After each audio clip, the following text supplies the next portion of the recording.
Assalamualaikum warahmatullahi wabarakatuh. Nama saya Muhammad Irfan Andi dari Sistem Informasi. Saya ingin menjelaskan tentang UAS Komputer Masyarakat yang diberikan oleh Ibu Sarwati. Yang pertama,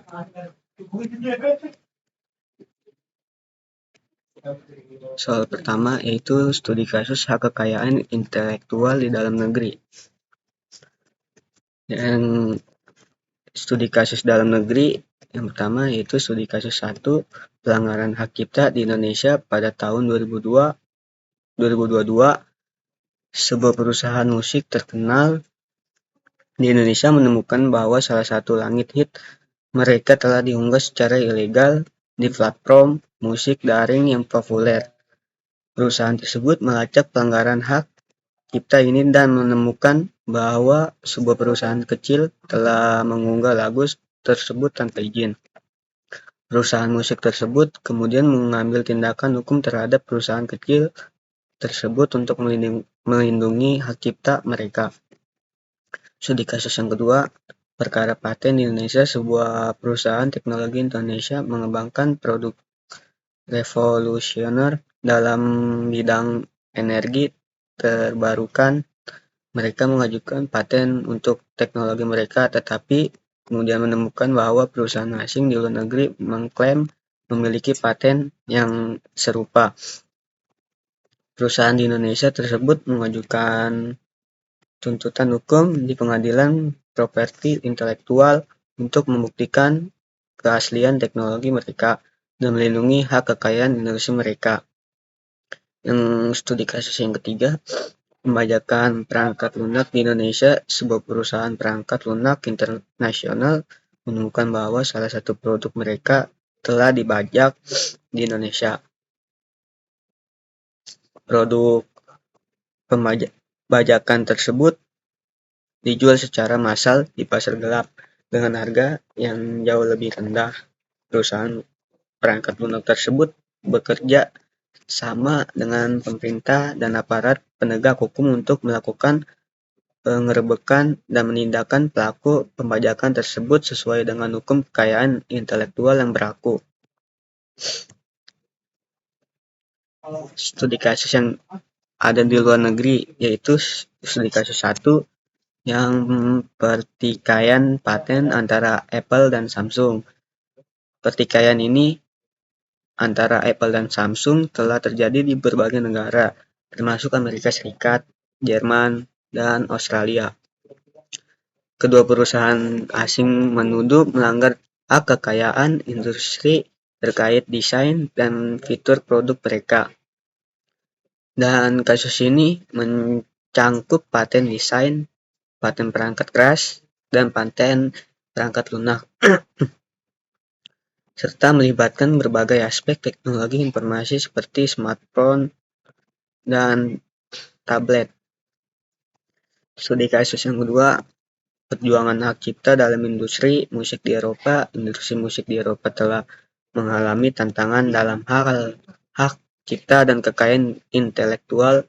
Beberapa platform musik daring besar seperti Spotify dan Apple Music setelah menghadapi gugatan dari para artis dan perusahaan rekaman klaim pelanggan hak cipta, kesepakatan royalti yang tidak adil. Perjuangan untuk melindungi hak kekayaan industri dan artis berlangsung di pengadilan dan lembaga hukum Eropa. Di sini ada studi kasus yang ketiga. Studi kasus yang ketiga, pelanggaran merek dagang dan perusahaan palsu di Cina. Beberapa merek terkenal di seluruh dunia telah menghadapi masalah pelanggaran merek dagang di Cina. Perusahaan-perusahaan palsu di Cina seringkali memproduksi barang tiruan dengan merek terkenal dan menjualnya di pasar domestik dan internasional. Perusahaan pemilik merek tersebut mengambil tindakan hukum untuk melindungi merek dagang mereka, termasuk mengajukan gugatan di pengadilan Cina dan berkoordinasi dengan pihak berwenang untuk memerangi pelanggaran merek dagang tersebut. Di sini soal nomor 2 ada plagiarisme. Plagiarisme yaitu apa yang dimaksud dengan plagiarisme. Di sini saya akan menjelaskan yang dimaksud plagiarisme, bagaimanakah cara pencegahan plagiarisme, ceritakan minimal 3 buah kasus plagiarisme dalam negeri atau luar negeri yang kasusnya bersentuhan dengan hukum. Di sini plagiarisme adalah tindakan mengambil ide, karya, atau tulisan orang lain dengan mengklaimnya sebagai milik sendiri tanpa memberikan pengakuan atau atribusi yang sesuai kepada pemilik asli. Hal ini merupakan pelanggaran etika yang serius, terutama dalam konteks akademis atau akademik, jurnalisme, dan dunia kreatif. Beberapa cara penjagaan plagiarisme meliputi 1. Kutipan dan referensi yang tepat saat menggunakan sumber lain penting untuk memberikan atribusi yang tepat dan mengutip sumber-sumber yang relevan dan menyertakan daftar referensi yang lengkap. Dengan demikian, pembaca dan penonton dapat melacak sumber informasi yang digunakan untuk mengevaluasi keaslian tulisan. Di sini cara pencegahan yang kedua menggunakan perangkat lunak deteksi plagiarisme. Banyak institusi pendidikan dan perusahaan menyediakan perangkat lunak deteksi plagiarisme yang dapat menganalisis tulisan dan membandingkannya dengan database yang luas untuk mengidentifikasi kemiripan dengan karya orang lain. Menggunakan alat semacam ini dapat membantu menangkap kasus-kasus plagiarisme sebelum tulisan dipublikasikan. Yang ketiga, meningkatkan kesadaran. Pendidikan dan kesadaran tentang etika penulisan yang benar sangat penting. Institusi pendidikan dan organisasi perlu memberikan pelatihan dan panduan mengenai plagiarisme pada mahasiswa, penulis, dan karyawan. Dengan memahami konsekuensi plagiarisme dan cara menghindarinya, individu akan lebih mungkin untuk menghormati hak kekayaan intelektual orang lain. Di sini ada 3 contoh kasus plagiarisme yang melibatkan hukum. Contoh kasus yang pertama, Jason Blair. Pada tahun 2003, seorang jurnalis bernama Jason Blair di The New York Times dituduh melakukan plagiarisme dan publikasi. Dalam laporan-laporannya, Blair telah mengambil teks dari artikel-artikel koran lain tanpa memberikan atribusi yang tepat. Setelah ditemukan, ia dipecat dan kasusnya menjadi sorotan publik yang menyebabkan perubahan dalam etika jurnalisme. Kasus yang kedua, Karl Gutenberg. Pada tahun 2011, seorang politikus Jerman dan mantan menteri pertahanan dituduh melakukan plagiarisme dalam disertasinya. Dia telah mengambil sejumlah besar teks dari publikasi lain tanpa memberikan atribusi yang tepat. Akibatnya, Gutenberg mengundurkan diri dari jabatannya dan reputasinya terpengaruh secara signifikan. Kasus yang ketiga, Melania Trump. Pada tahun 2016, saat menjadi istri dari Donald Trump yang saat itu mencalonkan diri sebagai Presiden Amerika Serikat, Melania Trump dituduh melakukan plagiarisme dalam pidatonya di Konvensi Nasional Partai Republik. Beberapa bagian pidatonya mirip dengan pidato yang pernah disampaikan oleh Michelle Obama. Meskipun ada konferensi, tidak ada tindakan hukum yang diambil dalam kasus ini, tetapi kasus plagiarisme tersebut mendapat perhatian media yang luas. Jelaskan yang nomor 3, jelaskan pengertian dari masyarakat informasi dalam sebuah studi kasus. Masyarakat informasi adalah suatu konsep yang mengacu pada perubahan signifikan dalam masyarakat yang disebabkan oleh perkembangan teknologi informasi dan komunikasi. Dalam masyarakat ini, akses terhadap informasi dan pengetahuan menjadi sangat penting dan mudah diakses oleh banyak orang. Perkembangan teknologi seperti internet, telepon genggam, dan media sosial telah mengubah cara orang berkomunikasi, bekerja, belajar, dan berinteraksi satu sama lain. Studi kasusnya yaitu pengaruh internet pada pembelajaran di sekolah. Dalam sekolah, penggunaan teknologi informasi dan internet telah menjadi bagian integral dari proses pembelajaran. Guru dan siswa memiliki akses ke internet dan dapat menggunakan berbagai sumber daya digital untuk meningkatkan pembelajaran. Contoh akses yang dimiliki oleh guru dan siswa. Yang pertama, akses ke berbagai situs web pendidikan yang menyediakan materi pembelajaran, video, dan simulasi interaktif untuk mendukung pemahaman konsep-konsep yang diajarkan. Akses yang ketiga, yaitu ke platform pembelajaran online yang memungkinkan siswa mengakses tugas, mengirim pekerjaan, dan berinteraksi dengan guru dan teman sekelas dalam lingkungan virtual.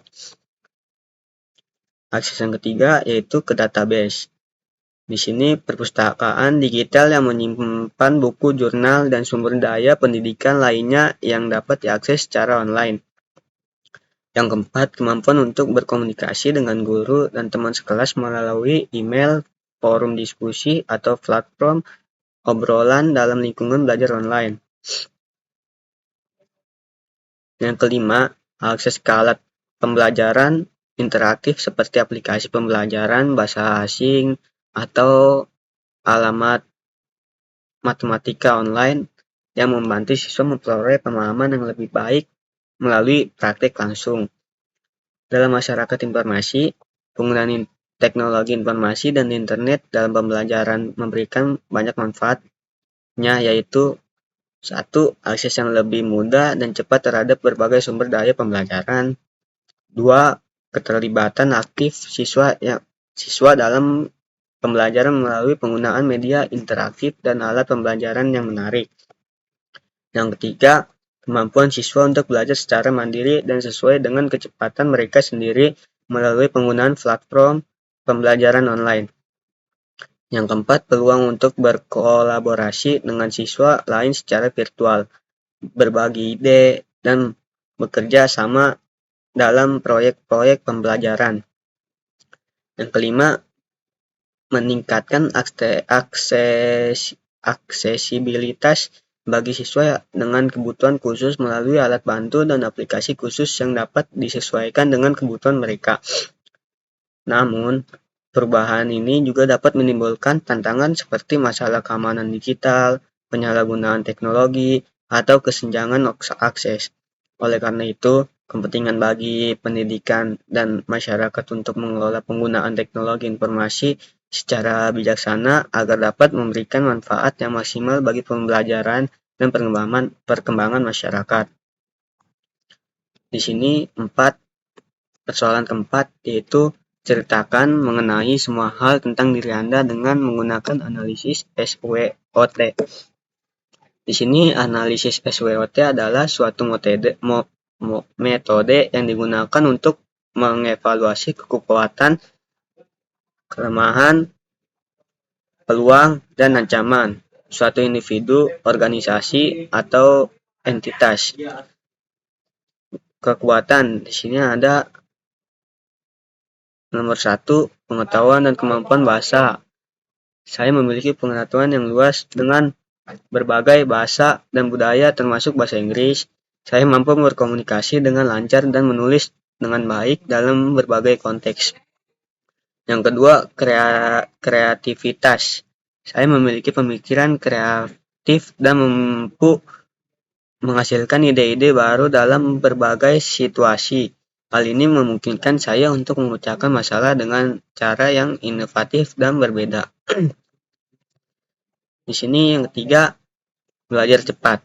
Belajar cepat, saya memiliki kemampuan untuk belajar dengan cepat dan menyerap informasi baru dengan mudah.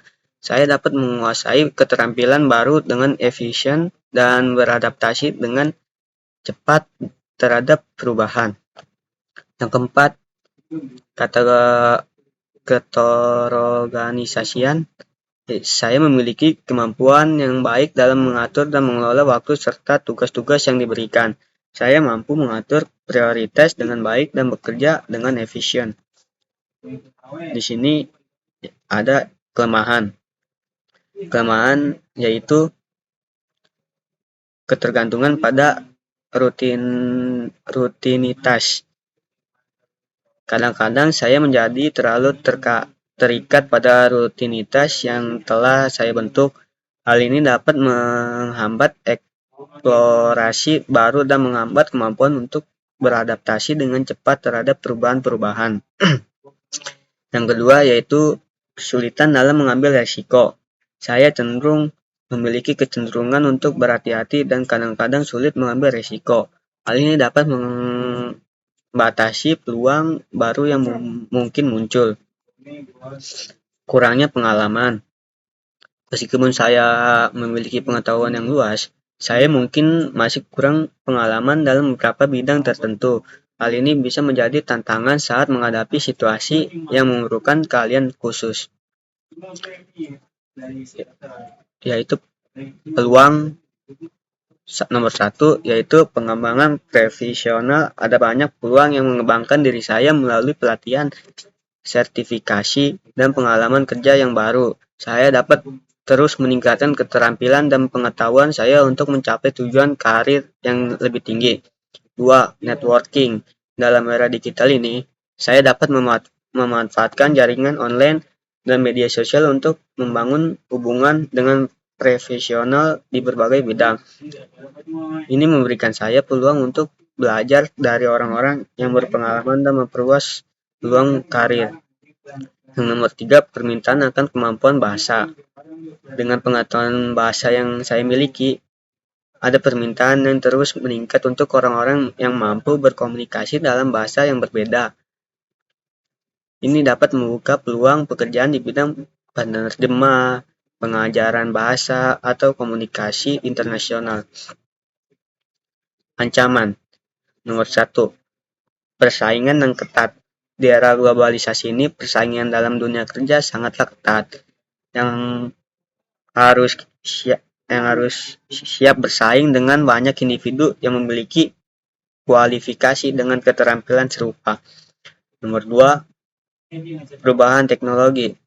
Perkembangan teknologi yang cepat dapat mengubah cara kerja dan mempengaruhi industri tertentu. Saya harus tetap mengikuti tren teknologi terbaru agar tetap relevan dan mampu bersaing.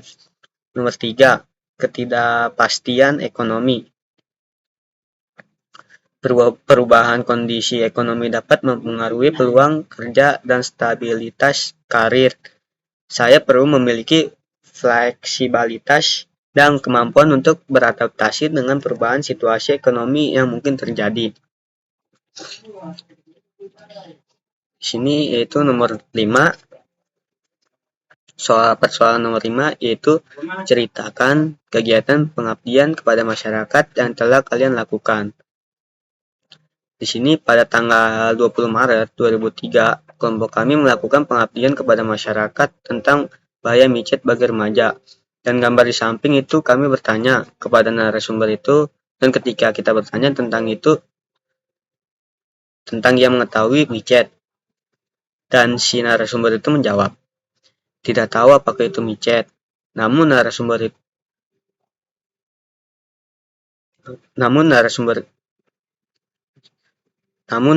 itu pernah mendengar dari kata micet itu. Ketika kami bertanya lagi kepada narasumber, apakah Bapak sering melihat anak Bapak bermain HP? Dan dia menjawab, tidak, tetapi saya pernah meminjam HP buat keperluan diri saya sendiri, seperti menelpon temannya, dan lain-lain. Dan ketika kita bertanya lagi, apakah Bapak tahu media yang dimainkan anak Bapak? Dan si narasumber itu menjawab, tidak tahu. Karena hal ini menunjukkan kurangnya pengawasan dan jangkauan dari orang tua terhadap penggunaan media sosial oleh anak mereka. Dan kami mengasih informasi bahwa micet ada penipuan dan konten tidak senonoh. Setelah kami mengetahui informasi tersebut, mereka pun mengetahui secara spesifik mengenai bahaya-bahaya yang mungkin terjadi pada aplikasi micet. Setelah kami menjelaskan bahaya aplikasi micet dan narasumber menyadari pentingnya menjaga keamanan di media sosial, dan narasumber pun setuju untuk mengawasi penggunaan media sosial oleh anak-anak mereka. Mereka menanyakan saran cara menjaga keamanan sosial media. Hasil sosialisasi bahwa banyak orang tua yang kurang memperhatikan penggunaan media sosial oleh anak mereka. Oleh karena itu, sangat penting dilakukan meningkatkan kesadaran orang tua. Sekian presentasi saya. Wassalamualaikum warahmatullahi wabarakatuh.